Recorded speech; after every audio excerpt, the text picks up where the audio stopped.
Hello, everybody, and welcome back to day 2 of the MaaS North America Online Summit, brought to you by Intelligent Transport.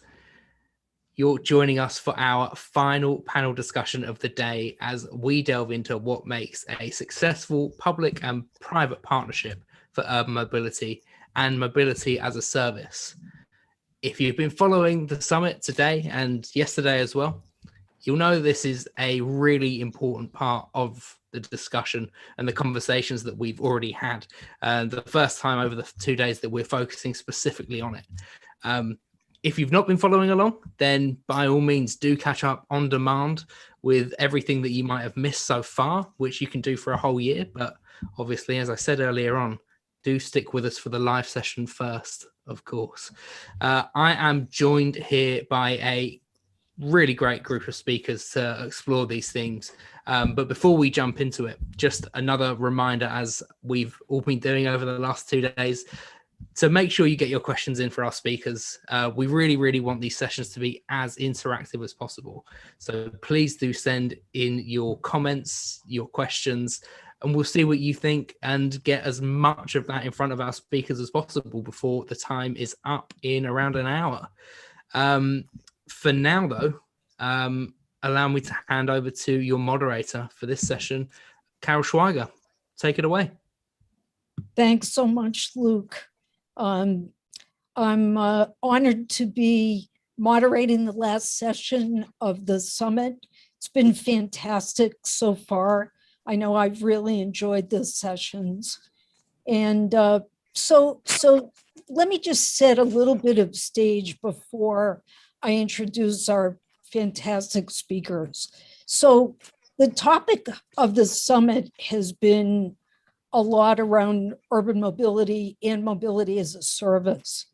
And one of the things that, and Luke, you just stated it very well. One of the key components of mobility as a service are the partnerships. Mobility as a service is not just an app on your phone. It's not just a piece of software.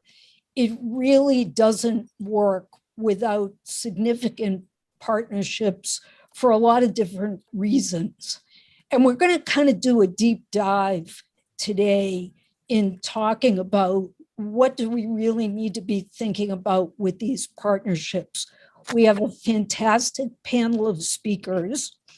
And what we're going to do to start off the session is each of our speakers is going to give about a 5-minute perspective on this topic of partnerships and how important it is.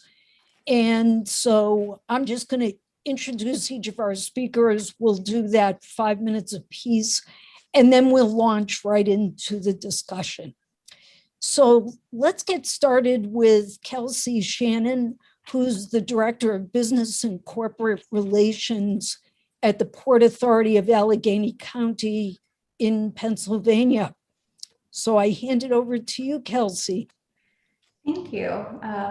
Right, so as Carol was saying, Director of Business and Corporate Relations at Port Authority of Allegheny County, which is the public transit system serving the Pittsburgh region. And as the 15th biggest bus agency and one of the top 25 biggest transit agencies in the country, Port Authority provides critical service to this Western Pennsylvania region.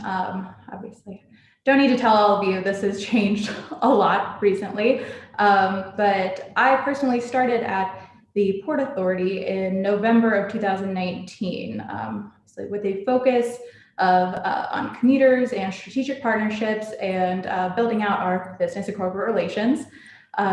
Then obviously had a little bit of time getting the ball rolling on all of that before things changed. And I'm sure that this is something that people have said in all of the other sessions, but really the pandemic pointed out the flaws that had always existed. It highlighted them and made us realize, who do we serve? How can we serve them better? And that would be really the high equity, high need individuals who rely on our service. So when I think about this topic, I think about how I have shifted my perspective in this role to serve those populations better. And part of this, just a little backstory on what we have done recently at the agency, is we eliminated transfers by turning our single ride cost into a 3-hour pass. But this is only good if we can get these passes to the individuals who need them. Cash users can't utilize this as well as someone who has a pass, has access to getting those passes. And that's really where I see a lot of this, particularly right now, coming out of the pandemic, how we can really utilize these relationships.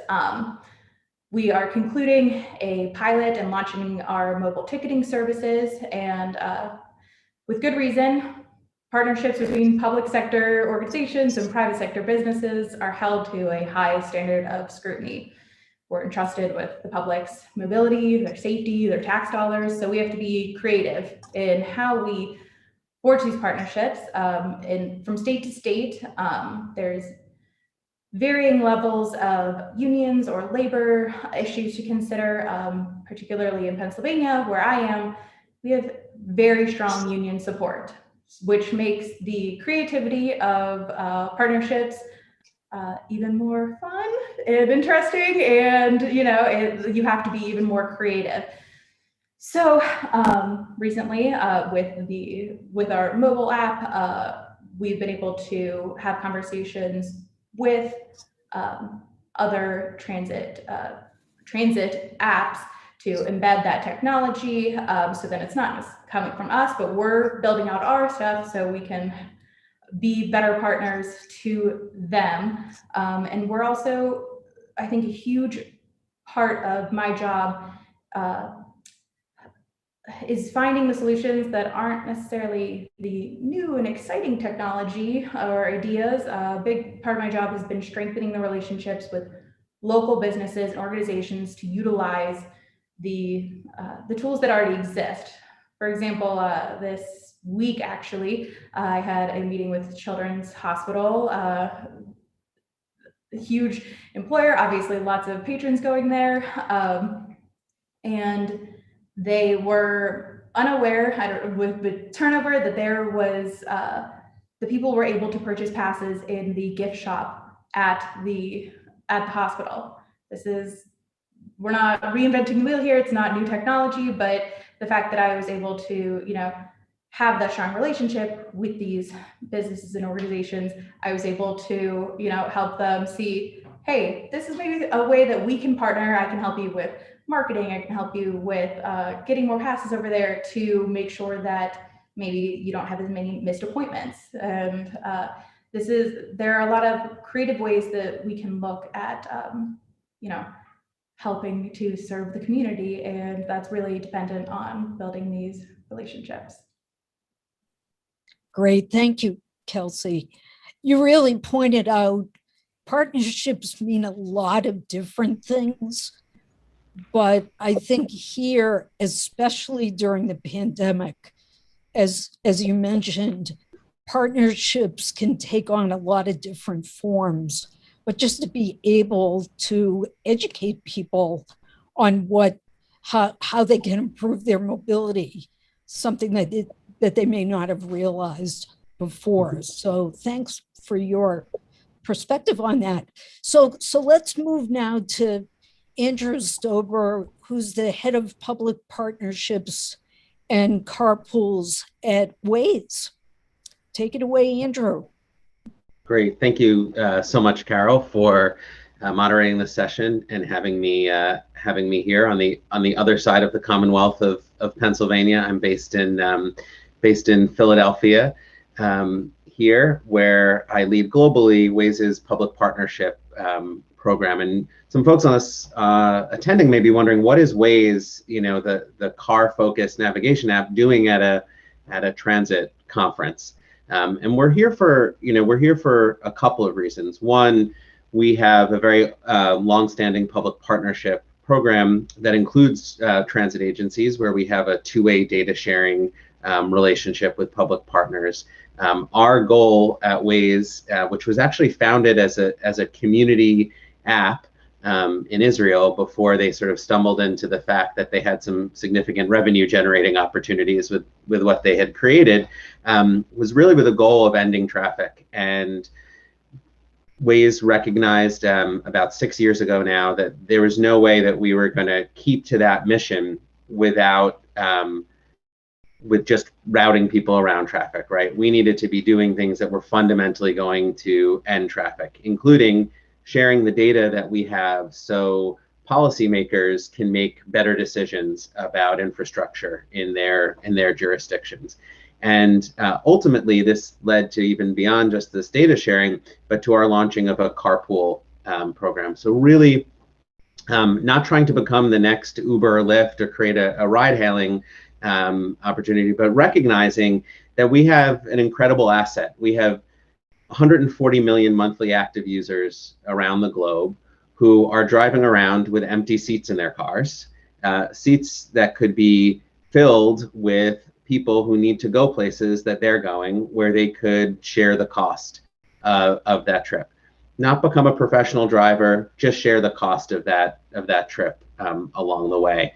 And there were certainly other apps, even Lyft, that started out with a true sort of carpooling concept, but what they never had was that network of drivers who could join them. And so before the month before the pandemic, we were up to about 1 million matched rides around the world. We operate in our carpooling program in 4 countries in the United States, in Brazil, Mexico, and Israel. And coming out of the pandemic, or coming through the pandemic, we looked a lot like commuter rail. We were matching people for a lot of commuter trips, and we're starting to see interest in carpool reemerging, particularly in Israel, where the economy is much more open. My colleagues there are back in the office, and our carpool program has had a lot of public partnerships, including with transit agencies. As part of it, we're working with LA Metro now on some of their innovative programs. We've worked with MPOs and others.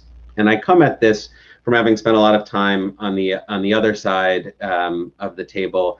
My career up until joining MaaS about 1.5 years ago was working at state departments of transportation and helping to run a mayor's transportation office here in Philadelphia, where we built a lot of public partnerships. And what I think is particularly interesting about this moment in public-private partnerships is there's a long-standing experience with public-private partnerships, and that is the public sector puts out an RFP or some kind of tender, and private sector organizations respond to it, and they're scored on some kind of criteria, and they're awarded a contract, and you have a contract that's this thick and gets approved.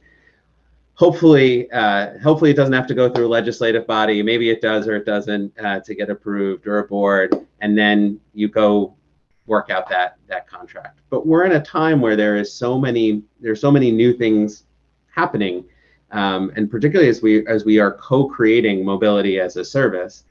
You can't write an RFP. There's no spec to be written yet, right? It's being created together. And so how do we create things that are true partnerships and work? And so we're creating partnerships and not problems for our organizations and for our users and for our citizens. I'm really looking forward to the conversation we're going to have about that. Thanks so much, Andrew. Couple of really key things that you mentioned.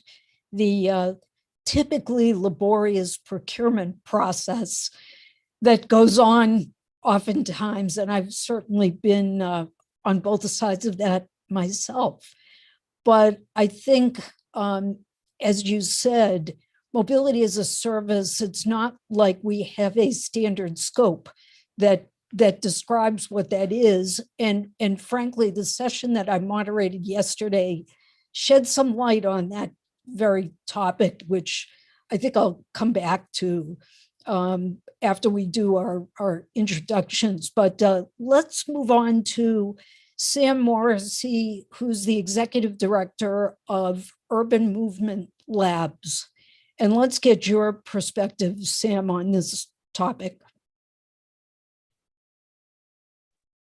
Great. Thank you, Carol, and thank you, Luke, for having us as a part of this session and this great conference on an excellent topic. I've been on both sides. I've been in the public sector and I've been in the private sector. And in my current role as executive director of a nonprofit, I think that picks up nicely with what Andrew and Carol were saying, because that's really what Urban Movement Labs is created for and here for, is to kind of create that space and those opportunities to evolve faster and be a little more agile in the transportation and technology realm. So Urban Movement Labs, we are a first of its kind mobility innovation organization that brings together public agencies, businesses, and community members to match technology solutions to mobility problems and then test them here in Los Angeles. We were incubated by the Los Angeles Mayor, Eric Garcetti's office, starting in late 2019. And currently we're an independent standalone 501c3 nonprofit. And our aim is to make Los Angeles a global model for safe, sustainable, and efficient movement of people and goods. We formed partnerships with service providers who are doing things like developing curb management solutions, new car share modes, new mobility hubs, even new transportation modes and devices for last mile deliveries, as well as working with transportation and goods movement agencies, including the Los Angeles World Airports, which is the city entity that operates Los Angeles International Airport, as well as a few small airports in the city, the Port of Los Angeles, and the Los Angeles Department of Transportation. We bring together different stakeholders, and by doing that, Urban Movement Labs is able to facilitate accelerators and project pilots to collaboratively find ways to meet LA's transportation needs and address a number of different challenges within our various communities. Urban Movement Labs and our partners are committed to a unified vision. It's a vision of Los Angeles where new transportation technologies can be tested, proven, brought to life, and then expanded across the country. We empower a coalition of public and private sector partners, nonprofit organizations, academic experts, and local residents to design and deploy creative solutions to the city's most critical transportation challenges. We receive our funding from corporate sponsors, funding and in-kind support from public sector partners, as well as project-based grants and organizational grants. We have a three-pronged approach to the work that we do to facilitate collaboration and identify solutions. The first is around ideas acceleration. So we hold ideas accelerator meetings to allow communities or to service providers or new technology companies or even local agencies to put forward either challenges to solve or technologies that they think are solving a specific solution. We work with these partners to identify the current challenges, then we workshop potential solutions and develop pilot programs to test these ideas on the actual streets in Los Angeles. Our second pillar is in workforce development. New mobility technologies have a great potential to create new jobs in the region, and they demand a new skill set. We work to identify where those gaps are, particularly within the public agencies. Our goal is really to develop the agency staff of the future that can be more agile and more responsive as these new technologies evolve and then operate new systems with those technologies.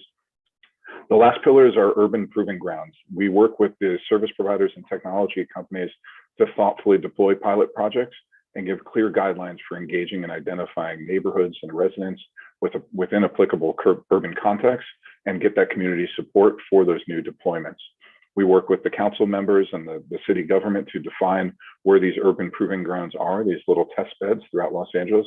We believe that Los Angeles as a city is diverse enough that we can provide a variety of different testing situations. We've got communities in the northern San Fernando Valley that you would not think you're in Los Angeles. You'd think you're on a horse farm in the middle of the country. And then we've got downtown Los Angeles, which is frequently used as a film set to replicate New York City. So we've got everything in between. We work really, and I think what really sets us apart is that we work with a community first approach. So we really try to empower both the companies and the cities to work with the communities and the residents to design solutions for actual deployment. I frequently say that when we're working with technology companies, we're not so much interested in what the chief marketing officer or what the chief technical officer thinks that their solution solves. We really want to find a way to articulate the solution from that technology to real needs of the people and communities in Los Angeles so that the community has a seat at the table from the beginning to the end.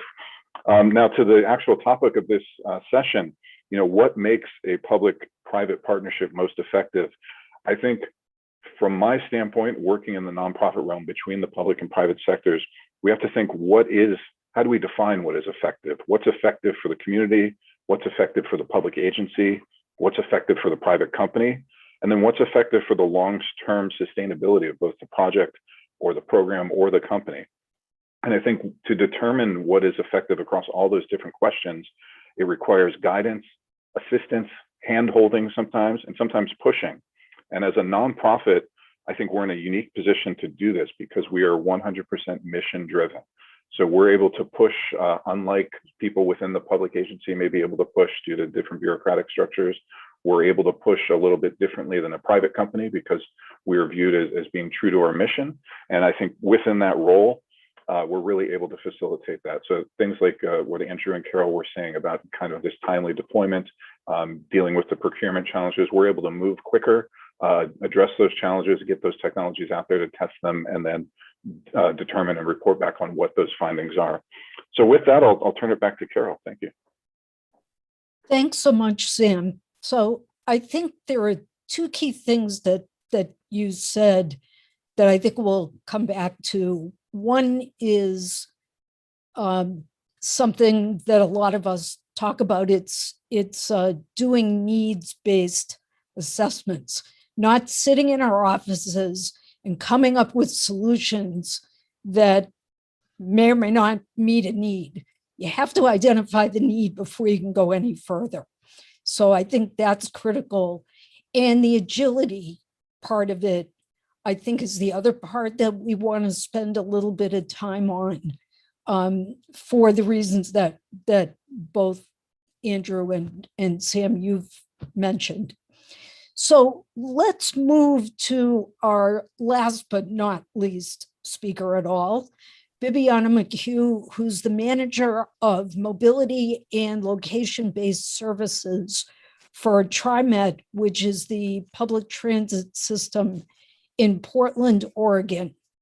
So Bibiana, let's have your take on this. Thank you so much, Carol. I'm Bibiana McHugh. As Carol said, I've been at TriMet for nearly 25 years, and I've been fortunate to work with a lot of innovative technologies. Over the past several years, I've worked on the MaaS Sandbox grant, led that with regards to mobility on demand and expanding out, creating a mobility as a service application. And most recently, I'm working on leading the IMI grant at TriMet. So I don't want to get too much into those, but you can find more information at trimet.org/MOD for MOD and trimet.org/IMI. And what I'd like to do is just briefly show you some of the initiatives over the years that were built on public-private partnerships and could not have happened without strong public-private partnerships. Back in 2005, I reached out to Google Transit. I reached out to several private companies who were doing, who had mapping platforms. And I thought it should be just as easy to get transit directions as it is to get driving directions. So really establishing and working with Google Transit, it was because we had one common goal, and we focused on that common goal, and we released it in about 5 months. It went very, very fast. From there, GTFS and GTFS RT were developed, and that's who manages that as a community of people, of both public and private partners. Following that, I realized that they didn't have a multimodal trip planner. A true multimodal trip planner requires you to really create one itinerary with multiple modes. And this means taking an Uber plus a transit trip is cheaper than transit. It's cheaper than Uber alone and faster than transit alone. This is pretty significant to combine those itineraries. We started this with a Metro grant, brought a lot of people in, both public and private. And within a couple of years, we had this up and running. And with the FTA MaaS Sandbox grant, we expanded Open Trip Planner to include all shared use mobility modes, all private mobility service providers that required a lot of collaboration and a lot of relationship development. We were only able to do that also because there were APIs out there from these third-party service providers. Currently, we have the FTA IMI grant, and we're developing a smart mobility platform with that. It's beyond just a mobility as a service app. And the standards, the future standards that we're looking at are, more open standards and APIs and a payment standard as well. One of the things I mentioned here is with the FTA grants, Carol and Andrew, to speak to your point, the FTA grants allow you to develop partnerships and identify those partnerships up front when you do the application. You do not need to go out for an RFP. And I think that really strengthens and enables public-private partnerships to move forward. Very quickly, again, a mobility platform. It's not just about an application. It's much, much more than an application. And that's what we're focusing on right now. This mobility platform can have traffic occurrence management, analytics, KPIs, modeling tools, service planning applications. These are coming out all the time. And our platform is designed to be open architecture, plug and play, so we could pick the best of the breed. And this requires us to work with a lot of different vendors. This is an example, a vision of the future, of TriMet's future. This is looking at a comprehensive transportation ecosystem. It's live in real time. You see not only the buses and trains moving, but everything else, accidents, incidents, private mobility service providers. And, this is what I think the future is heading. And this is what we're working on with the IMI grant. One other thing, who drives regional mobility? That's a subject that comes up quite a bit. I think everybody, all private and public partners, they have a lot of different business goals and objectives, strengths and weaknesses. But the one thing that we can do is find our commonalities and focus on strengthening our relationships and partnerships through finding those commonalities. Next generation mobility. Again, where we're headed is going to take a lot more than technology. It's going to take data analysis. It's going to require cultural change, policy, business, and really about operations, thinking about, okay, how are we going to operate? What's it going to look like under the hood of a transit agency? And we can't do it alone. That is a partnership that's an initiative that is built on public-private partnerships. So I'd like to leave it with that, and I will stop sharing my screen. Thanks, Bibiana. You made some really, really good points, especially not one agency or one entity can really do this alone.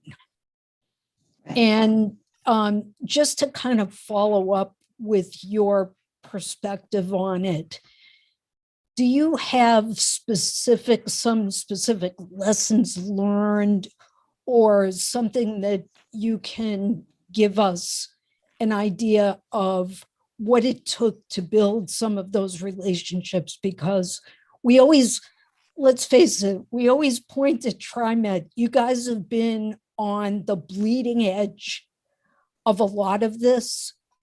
And so, like you said, so much of it is partnership driven. What were some of the key things that led to those successful partnerships? Or were there things that didn't work as far as building those partnerships? One of the things, there's a couple points. One of the things I will add is I think it's not about developing partnerships with companies, it's about developing partnerships with people. And I follow a lot of the people on, Marshall Ballard from the who's working with us on the IMI grant. He used to work for VTA, now he works for Fair and Peers. I'm not saying I didn't want Fair and Peers, but I wanted Marshall on this project. So it's really about establishing personal relationships. And I also think it's about establishing trust up front. What we learned a lot through the MaaS Sandbox grant was, there was a lot of distrust back then between public agencies and, Lyft and Uber. There was a lot of tension. And rather than going out and asking them for all of this information, we focused on just what we needed. And we focused on creating our application around what they had. We just used their public feed, their public data feed, and we only asked for a terms of use, a small terms of use adjustment. They were able to do that with little resources. And now through the IMI MaaS Sandbox, the IMI grant, they're giving us a gold mine of data. But I think it was, really starting small and developing that relationship and that level of trust. So, yeah, that does make a lot of sense. And for those in the audience that may not know some of the acronyms, we're in a US-based conference, but just in case, the IMI grants, which were done starting, was it 2019, 2020, when they were awarded, were really innovative. It was the Integrated Mobility Innovation sort of program. And there are a number of these projects going on.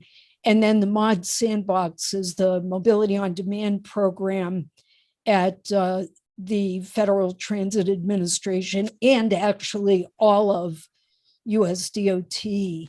And I think your point about having those relationships up front too, as you were pursuing that funding, really is very helpful, much more helpful than doing it sort of after you win the grant. You've really got to do the legwork up front. So that kind of leads me to a question I was thinking of asking you, Andrew, kind of based on what Bibiana was saying. Are there any sort of, again, kind of lessons learned about how you set priorities within these partnerships, how you overcome some of the barriers? Because partnerships can be, they can be a bit challenging to form, especially when you're working on some of these fairly complex projects. So what are your thoughts there? Yeah, so I have a few thoughts that I'll share there. One, I think it's important for both public sector and private sector entities to recognize that often doing these partnerships takes everyone outside of their comfort zone, right? In the public sector, there's a very good, a very important leeriness about engaging with the private sector, particularly outside of a formal procurement process and what the consequences might be. And for the private sector, there are often big and important questions about, okay, well, what's the ultimate revenue potential about this? How is this getting traded off against other things we could be spending our time on, which might earn us more money or might reach more users? This pushes everyone outside of their comfort zones. And it's one of the reasons why I think I've seen these partnerships work best when there is strong executive sponsorship for it, right? So one of the questions that I asked on the public sector side, and now I ask on the private sector side of my partner here is, what does your leadership think about this? And sometimes you'll get an answer there, oh, we haven't even briefed them on it yet. And that's a good kind of yellow flag for everyone involved. Also, I think it can be an important answer when no, they're really excited about this and they understand what the trade-offs are, and they're in on this, because no matter what, you're going to hit obstacles along the way from other people within your organization who aren't so comfortable going outside of their comfort zone. And you're going to need to be able to pull in that executive leadership on both sides to say, no, everybody, we are really doing this. Yes, I understand your concern, but no, actually, we're doing this. So you keep everything moving forward. Then the other piece I would say is really understanding what's in it strategically for each organization. And that's also a place where I've seen things get tripped up before, because ultimately, if it's not in either organization's strategic interest to enter into the partnership, whatever it's about, ultimately it's gonna flounder. So I would say that strategic interest and that executive sponsorship are really critical to success. Thanks for those thoughts. It sort of brings me back to, Bibiana, one of the words that you mentioned earlier was trust. And I think that's a very critical part of it. And yes, taking people outside of their comfort zones for a lot of different reasons. We're in a period of a huge amount of change. And another term that I think a couple of you have mentioned is sort of the sustainability of it. So you kind of have to weigh those personal relationships that you mentioned with how sustainable is the partnership, how does it need to change over time? Because we certainly recognize nothing stays stagnant, especially right now. Kelsey, I had a question for you, again, kind of related to what we're talking about in terms of trust, but what other ways do you see, this sort of new technology enabled mobility solutions? Is that really helping to strengthen some of these partnerships? How do you view this? Absolutely. And there's a few different parts to that, right? So we had one of our other wonderful employees, Ellie Newman, on the first session of this, who is really, who I like to call her our data expert. And she has like you all were saying before, made data more publicly available. And obviously that's great for transparency for the public, but also wonderful for building those relationships. So I think that is huge. The more wonderful data experts we have like Ellie on our side, the better partners we can be to everyone. And I think that there are kind of, like I was saying before, a lot of ways to use technology in more creative, more community-based ways as well. So with our mobile ticketing services, you're able to have printed out QR codes that maybe like a local mom and pop shop could use and put a coupon on the back. Or the more and more we build out and more we think about things creatively, we can have these relationships and really go from there.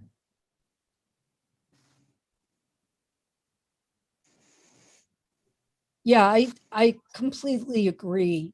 And I think we're going to, when we talk about the future, and the future with there being potentially more technology, we're going to need to rely on these relationships to make it successful. And it isn't just about the marketing of it. It's again, it goes back to, what does the public need? They need to get from point A to point B. But how do we facilitate that, knowing that one organization can't necessarily do it all? So I wanted to ask Sam, again, from the sort of private sector, like Andrew was mentioning,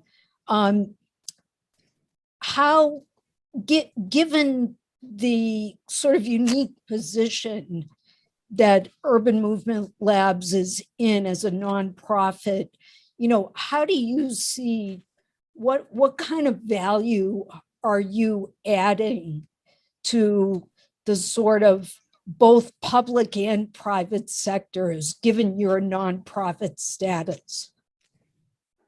That's a fantastic question. Thanks for asking that. I was thinking a lot when we talked about partnerships. Any good partnership starts with documentation of that partnership, and that immediately made me think of the fact that my wife and I have a wedding license from the county of Orange here in California. But that is a document, and we took vows and we executed that document. That's our partnership agreement. And similarly, we form partnership agreements with the technology partners that come to join Urban Movement Labs. We form partnership agreements with the city of Los Angeles when we're working with them on specific projects. And it's really important to document, what is the value? How do we work together? What are we trying to accomplish? I think the value that we provide, it's very customizable. The fact that I've had 20 plus years of experience as a consultant or as a government employee allows me to really speak with both the public side and the private side. And for each of our private partners, there are specific aspects of their business or their technology that they want to clarify. With the private companies, it ultimately boils down to the longevity of the company, the success of the business, the return to the investors. And so whether it's proving a concept, whether it's a personal delivery device vehicle, proving that those vehicles can be utilized to deliver products safely and efficiently, whether it's working with a video analytics company to prove their solution can be deployed in a way that works for the city. That's what I do with the private companies. We really try and spell out in our partnership agreements and then in our project charters what exactly that is that we're trying to solve, and then report back to give them that value. On the public side, it's sometimes a little maybe more difficult to quantify. I think one of the greatest values that we provide to the city is simply bandwidth. There are enough problems within the city of Los Angeles to keep the existing staff busy every day. And as a former public sector employee, I can tell you it was rare that anybody reached out to me to pat me on the back and say, "You're doing a great job, city." No, you're being contacted on a regular daily basis to say, "Here's a new problem that you need to address." And I think the value first and foremost that we present is we're able to be that forward-looking branch of the city without taking their foot off the gas pedal to address the challenges today. I think the other value is anybody that's worked inside government knows that there's plenty of inefficiencies, and the same goes for working within a private company. There's plenty of problems that you see and challenges, and if you could be king for a day, here's what you'd fix. But the fact is, you don't have that time or that luxury. So I think what we allow is sort of that fresh look, that unencumbered look. I'm able to ask questions and push. A lot of times when you work in the city, let's say you're putting forward some new motion before your council members, and you might look to a previous motion or a previous staff report and kind of use that as a template and say, this is how we've done it in the past, and this is the best way to get this through. And I'm able to kind of raise my hand and say, that's great, but what about trying to do the best thing? And how can we push, what do we need to do to put the best work forward and to actually get the best outcome? So I think that's, in a kind of general standpoint, that's the value that we're able to provide. Thanks for that. I want to extend that question a little bit to all the speakers. Where do you see the biggest value? Like Bibiana, you mentioned, TriMet couldn't have done all of these fantastic things alone as an organization. But how are those relationships sustainable over time? You had on your time frame chart, and I always love that, going back to 2005. Partnerships, they by nature have to change, but how do you make sure that they're sustainable when those personal relationships kind of move in and out of different positions, for example?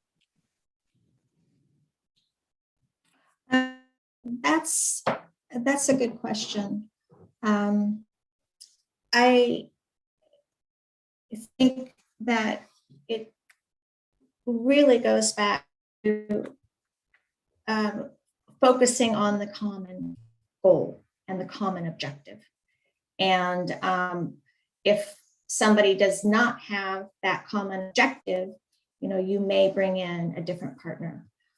So it's not so much about, I think, sustaining the partnerships. I think it's more about having a very defined, specific problem, and you're bringing in the right people to solve that problem. So, and, having a lot of relationships and a lot of partnerships, allow you to do that. To select appropriately. Yeah. Andrew, did you want to take that on? Yeah, I wanted to chime in actually and build a little bit on what Sam was saying, and also think about sometimes what is the role that trusted intermediaries can play, like Sam's organization, like well-organized business improvement districts or transportation management associations, right? So they often have a little bit more of that capacity, a little bit of governance-wise and structurally more appetite for risk, less bureaucracy, and they can often be important testing grounds for partnerships to help start that trust building process, to say, let's do it with this intermediary, let's see how it works there. And then for the public sector side, it gives a little bit of an arm's length relationship while they get to see whether something is really working or not, see if that partnership is working or not. Also, I think organizations like SAMS and others can do the kind of vetting that that large public organizations might not have the capacity to do, as he pointed out, and as I'm sure Kelsey knows. Every day these large public organizations have to, the buses have to run, the trash has to get picked up, the potholes have to be filled. There are not 3 people to work on reviewing innovative technology solutions or non-technology solutions, for that matter, to a problem. Having that intermediary who you trust to do that, sometimes maybe they're and I think often it can be most valuable when they are a nonprofit. You can bring a consultant in to do that, but then there's always the question of what's the consultant's interest, right? As opposed to this trusted local nonprofit. Yeah, I definitely agree with that. I don't know, Kelsey, if you have some other thoughts about sort of caring. I think the idea of the intermediary also works really well when we're talking about trying to be more agile. And they can perhaps do things a little bit faster with a few less barriers, a few less bureaucracy. But thoughts, Kelsey, from you? Yeah, absolutely. I think that provides an opportunity for pilot programs. We talk a lot about, where service might go, and I think this is a pretty good analogy to this. It's we can't, if we don't have a line somewhere, then we can't really prove that there's going to be ridership there, but we think that there's going to be ridership there. And having those kind of partnerships to show us, what is happening. If we don't have a line there, then we don't have the data to say, yes, a bus is going to be very successful there, unless we work with other partners to show us that. And I think kind of what Viviana was touching on before, it's really important to be solving that issue and focus on maybe an issue or a high need population. Because if you establish a partnership that really helps to solve an issue, then you're going to become ingrained into people's everyday life. And then that's really the sustainability part of it, is if you are actually solving that issue, then it's going to be a sustainable relationship. It's going to be a sustainable program, whether or not like the same person's in a role or not, because the public is depending on you, and we certainly don't want to let them down. Yeah, I think bringing, I was kind of bring us back to the public again. You did a better job in doing that, but I mean, that is the goal, again, facilitating that travel. And one of the issues in mobility as a service overall is that, frankly, we still don't completely understand how people will change their travel behavior based on these new, available tools. And recently I was listening in on a webinar that was specifically dealing with, well, what kinds of things do we need to do to sort of win people over, if you will, although that's probably a bad choice of words, but to get them to think about options for getting from point A to point B that they haven't thought about before. And that also leads many public agencies to go outside their comfort zone as well, because then you're talking about things like incentives. But one sort of final thing that I wanted to ask all four of you was, how do you best incorporate the public into this sort of partnership kind of ecosystem that we're talking about? Going back to something that Sam said earlier, you can't just sit in your office and develop things that you think are going to work without you really understanding what the needs are and then trying to address those needs. So I leave it open to any of you to tackle that one.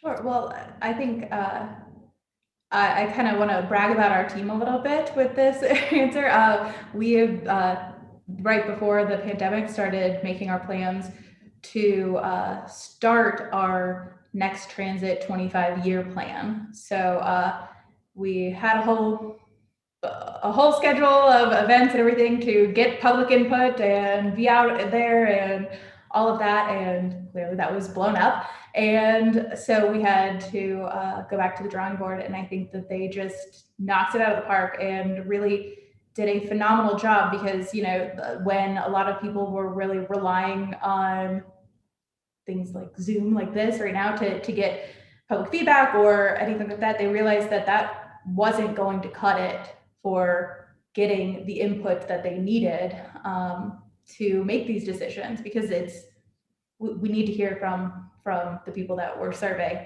And if the people that we're surveying are not necessarily the people that are working from home and able to Zoom, the people who rely on us don't usually fit in that bucket, then we need to reach them in other ways. And they put on masks and went out to higher need areas and had posters up, and we had drop boxes for comment cards at some bus stops that were being heavily used throughout the pandemic, and found creative ways, because that's just incredibly necessary to hear from the public and hear what they want for our region, and not just 25 years from now, but all those steps along the way, 5, 10, 15 years, to know what they want for the region. Anybody else have thoughts? Getting the public input? Yes, and we also, do a lot of surveys, user stories, things like that. We really have a pulse on who our customers are. And I think what's going on now is the transit industry has historically been focused on our rail. And with this new mobility movement, we need to focus on non-riders as well. So again, that's part of this mobility platform, pulling information in that no did not really have before. And one more thing, in private-public partnership, I think one of the biggest things that the public brings is looking at the customers through the lens of equity and accessibility. And that is an important responsibility that the public sector, that the public sector brings to the table in these collaborations. Yeah, those are a couple of my items that I'm always asking people about on the equity and accessibility, inclusivity. Very, very important. Andrew, did you have? Yeah, and I think that's one of the key reasons why the public sector partner has to lead that public engagement. And I can think of, I won't name names, but I can think of a number of examples of when of partnerships, not involving my current organization, but where public sector partners said, well, we want the private sector organization to lead the outreach. And those never go well, because that is not in the, or I should say, it is in the expertise of very few private sector companies. And it doesn't go well, and it can ultimately erode trust with the public. Because at the end of the day, we've talked a lot about trust during this call, and you have that professional trust with your colleagues who you're building these partnerships with. But ultimately, this is about trust with the public.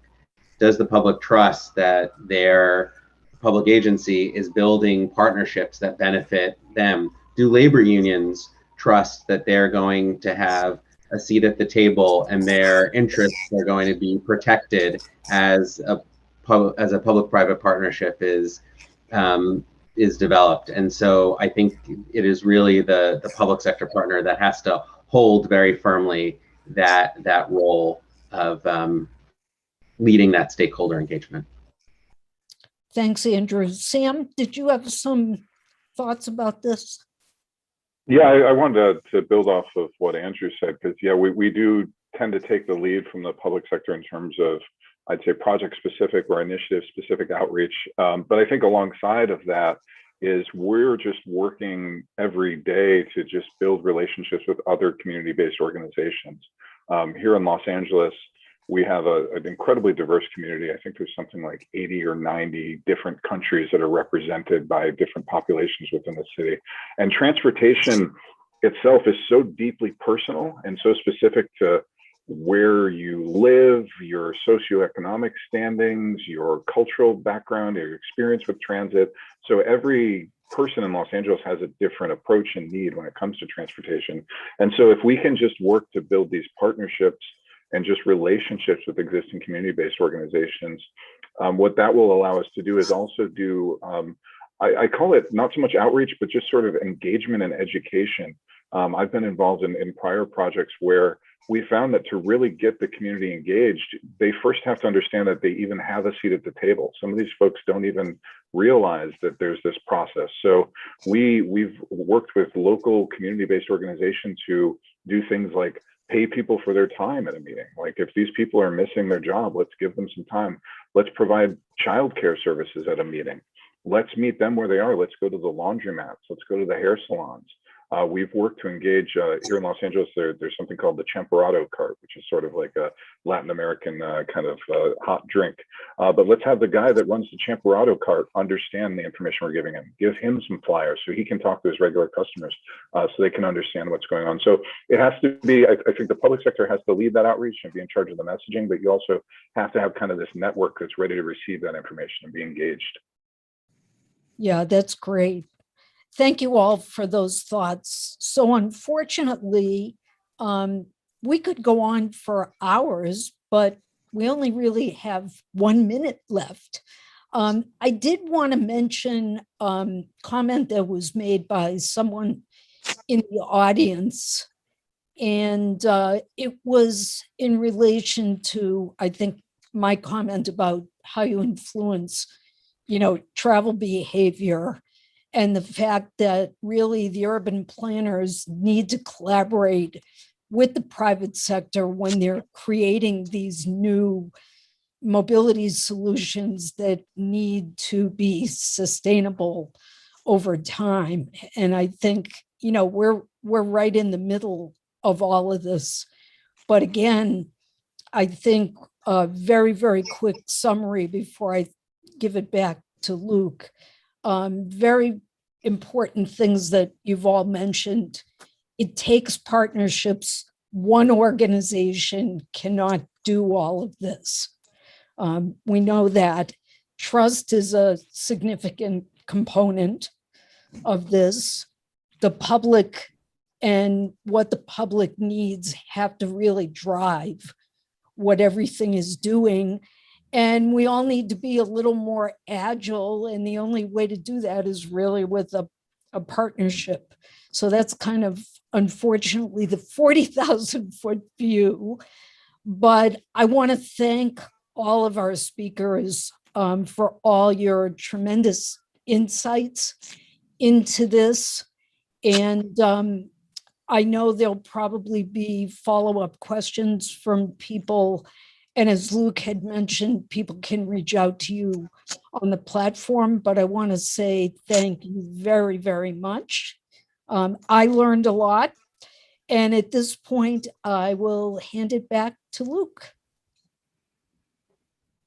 Thank you very much indeed, Carol. And I can only echo those thanks as well to all of our speakers, our panelists here today. Yeah, similarly, it has been really fascinating for me to sit in the background and listen in to everything you've had to say during the session. And I really think there are some great lessons, and in some cases some urgent lessons for members of the audience to take away here. I think overall what we've seen in the last hour is that there is that real willingness to actually collaborate regardless of organizational type and bring the public along on that journey as well to make not just transit systems better, but cities and, you know, just generally the world a better place. And it sounds corny, but ultimately that's the goal here. Ultimately we want to move forward and meet these challenges head on so that a few years down the line they're not quite as challenging anymore. As Carol said, for those of you in the audience, don't forget that you can connect with the speakers on the platform directly. So if you have any further questions or queries, absolutely connect, follow up with them. I'm sure they'll be happy to take your questions away from this. This is our final live session of the summit, but don't forget as well, you can still catch up on demand for a year and even keep making those new connections. So absolutely encourage you to do that.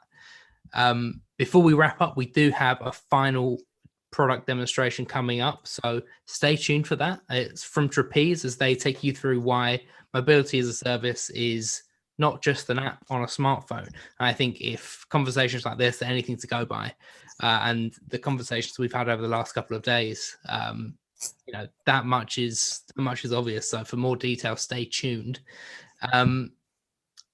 It really has been a great couple of days for me, and I know I've taken a lot from it, and I'm sure that everybody watching along at home, in the office, wherever you are, and everyone taking part as well has found value in it. There really is this cause for optimism for the future of North American transit. I think partly brought about by the unexpected opportunities of the pandemic, partly by the technology that is now kind of available to us, but mostly, I think, taken this most from the conversation we've just had is mostly because of the kind of determination and the drive from all sides of the industry to make transit and mobility services more accessible, more equitable through those means. So finally, from me, Intelligent Transport's event schedule for this year doesn't end here. I'm sure you'll be grateful to discover we are going to be back in November between the 15th and 19th for our second Transport Innovation Summit. So that is a full week of discussion, best practice tips and advice, and just tons more besides. It is going to be a fantastic week, so don't miss out. You can find out more and register for your place already at intelligenttransportconference.com. Just follow the link for the Transport Innovation Summit there. All right, as you can probably tell, I am rapidly losing light over here in the UK, hence the kind of glare from my screen becoming more prominent. That tells me it's probably time to wrap things up. So again, my thanks to everyone that's been involved here and made the summit such a success. But for now, please do take care and stay safe. And I am sure we'll see you next time. Thank you very much indeed. Thanks, Luke.